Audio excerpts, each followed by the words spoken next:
Comment t'as commencé à faire de l'humour, Jacob? Moi, j'ai commencé... OK, Moi, comment j'ai su que j'allais faire de l'humour, là, c'est que je me rappelle quand j'étais plus jeune, j'allais à la catéchèse, puis j'imitais les gens. Puis je faisais tellement rire les gens en faisant des imitations de genre... À la catéchèse à l'école? Après l'école. Après l'école? Après l'école, il y avait genre la pastorale ou la catéchèse.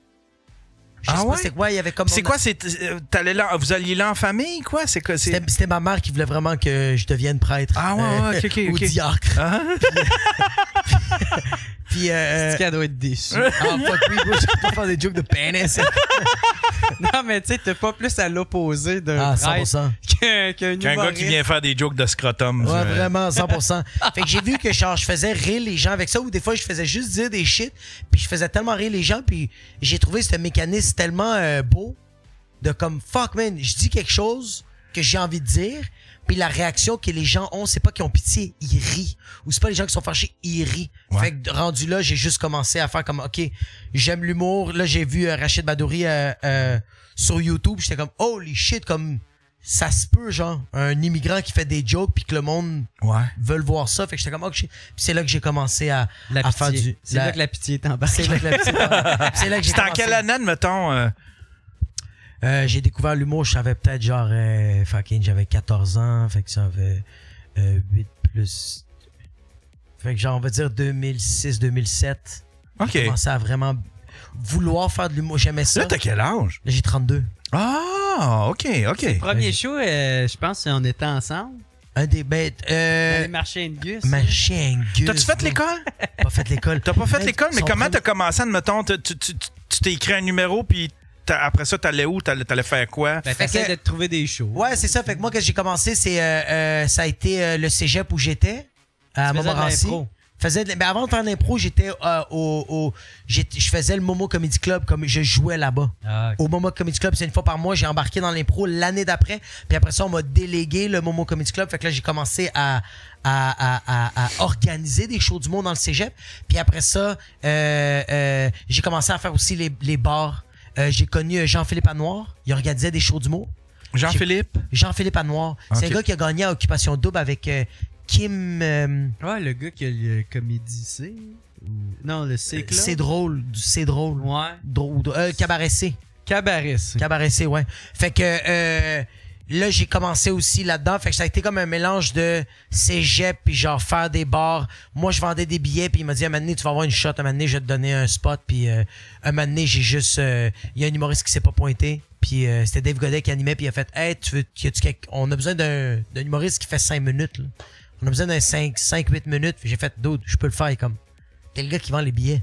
Puis j'ai fait, non, mais j'ai de quoi. Il a fait, OK, let's go. Fait qu'il m'a fait embarquer puis il a fait, fuck, t'es bon, bro. Pas drôle, mais t'es bon, bro. Puis c'est là que ça a commencé, que j'ai commencé cool. à traîner dans les... Wow! Dans les bars, puis, ouais, c'est là que... Ouais. Hey, moi, il va falloir que je vous laisse, les amis, mais continuez ça. Mais là, on t'a c'était cool de te recevoir, mon cher Jer. Ben, c'était cool, les potes, man. Merci beaucoup. On applaudit Jer qui est venu nous voir, qui s'en va tranquillement. Moi, je t'en vas. Est-ce que c'est tout vendu? On peut-tu plugger tout ça? Ben là, ça risque d'être trop tard, là, si ça va sortir. Non, mais on a des Patreons, là, Chris. Sont 150 là, d'un coup, ouais. que du monde de Québec. Là. Dans le fond, si vous avez les lunettes passe là, de Comédia, Comédia Fest, ben vous êtes la bienvenue. Hôtel Podcast, les spectacles. Je pense qu'il faut juste réserver d'avance. En tout cas, le monde de Québec doit savoir comment que ça marche. Ça, c'est ceux-là? C'est ceux que t'as d'en face? Là, non. Moi, c'est des hauts-clés. Ouais, c'est des fausses hauts-clés du dépanneur. Fait que bref, c'est ça. Il y a le show à soir à 9h, ou sinon il y a à 7h30 Jacob. Ouais. Puis demain à 6h, il y a le WhatsApp avec Yann Thériault et qui est le maître baiser. 6h. 18h? OK, parfait. 18h. Puis en soirée, je pense que j'étais à Humour 3X. OK, là. J'ai 3X. C'est cool, ça. Fait que merci beaucoup, les amis. C'est super cool. Youpi. Merci d'être passé, mon cher Jer. Merci beaucoup. Yes, tu peux t'approcher, mon cher Jacob. Yes. Approche-toi, Colin. À ce temps que les mauvais sont partis.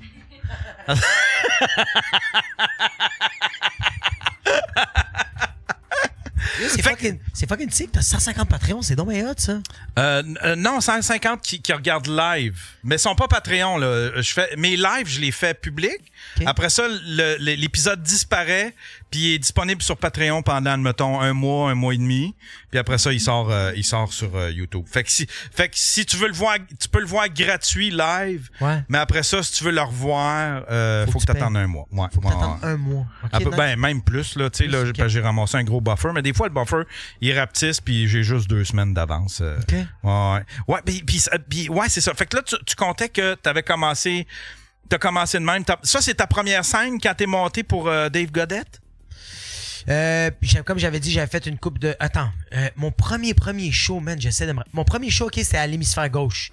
J'avais des amis à moi qui étaient dans un band de rock. Il s'appelait The People. Puis j'avais 17 ans. Puis je me rappelle, c'était à l'hémisphère gauche. C'était une soirée de musique de rock. Puis à l'entraque, il avait parlé avec le gars qui organise le show de rock. Puis il a fait, hey, notre chum qui va venir, il va faire un numéro d'humour. Fait qu'à l'entraque, personne va sortir. On va voir son numéro. Fait que là, moi, quand j'arrive là-bas pour checker le show, ils font, hey, à l'entraque, tu fais un numéro. J'ai rien préparé. Ils sont comme, ta gueule, bro. Fais juste 5 minutes, bro. Ils m'ont donné 4-5 shooters de Jack Daniel. J'ai monté sur scène. Puis c'est la première fois que je vivais tellement le moment présent. Je regardais personne. J'étais dans ma bulle. Je faisais mes affaires. Puis j'entendais les gens rire. C'était malade, bro. Ça, c'était ma première fois. Puis après ça, c'était une piqûre. Puis après ça, ça a pris tellement du temps à avoir un rire.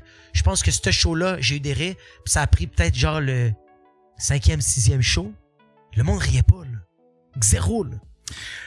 Moi, j'ai une théorie là-dessus. Je pense qu'on a l'impression que... Parce que j'avais la même vibe que toi. La première fois que je suis monté sur scène, c'était en Abitibi avec Jer. Ouais. Puis dans ma tête, ça avait ri, puis ça avait super bien été. Mais après ça, je l'ai re-regardé, puis il n'y a pas tant de rire que ça, mais probablement que j'étais impressionné par le peu de rire que j'avais. Fait que ça me donnait l'impression. Mais après ça, mon deuxième show, je savais c'était quoi des rires. Fait que là, c'était comme... Puis là, j'étais comme toi, j'avais de la misère à rattraper les mêmes rires. Puis on dirait que j'avais l'impression. Mais en fait, compte, quand j'ai regardé le premier show, j'ai fait « Ah, je les ai jamais eus, ces gros rires-là. » Ça a tout le temps été mauvais, là, tu sais. Mais moi, j'ai eu un enregistrement de moi il y a comme fucking longtemps. Puis c'est littéralement 8 minutes de moi qu'il y a personne qui rit. Il y a pas de rire. C'est tough, hein, ça. C'est long, 8 minutes, quand il est comme... Le but, c'est que les gens rient. Puis vraiment, pendant 8 minutes, je les regardais, puis j'étais comme... Wow! Puis c'est pas que les gens voulaient pas rire, c'est qu'ils comprenaient pas. Ils comprenaient pas? Ils comprenaient pas, était où la blague, ou ils comprenaient pas qu'est-ce que j'étais vraiment en train de dire. J'étais tellement nerveux. Ah ouais. J'étais tellement... Puis on dirait que je réalise que quand j'étais plus jeune, je faisais pas des phrases complètes. Je sens que genre les communications que j'avais avec les gens, il manquait beaucoup de syntaxe. Je sais pas comment j'ai eu mon secondaire 5, c'est incroyable. Ah man, moi c'est des fois je me réécoute puis je suis comme fuck bro, j'ai une chance que c'était pas... Tu sais, j'écoute le Gang Show puis il y a du monde, c'est leur premier spectacle. Puis ils montent sur scène puis ça va être sur Internet. Ouais. Ah bro. Ouais. C'est que la première fois quand j'ai fait juge, je me sentais tellement mal, j'étais pas game d'être méchant. Parce que j'étais comme, est-ce qu'ils savent que leur premier numéro va être là à jamais, ouais. C'est là à jamais, là. Ouais. C'est là pour toujours. Fait que je me sentais tellement mal. Deuxième apparition que j'ai fait, non, fuck off, là, ils le savent, là. C'était sérieux, là. Fait que j'étais un peu plus méchant. T'as-tu fait de juge, toi, au Gang Show? J'ai pas fait de juge, j'ai pas fait de show encore au Gang Show. On dirait que là, ça me tend. J'avais une aversion avec ce concept-là au début parce que je me disais, Chris, me semble, tu sais, je me juge déjà très durement.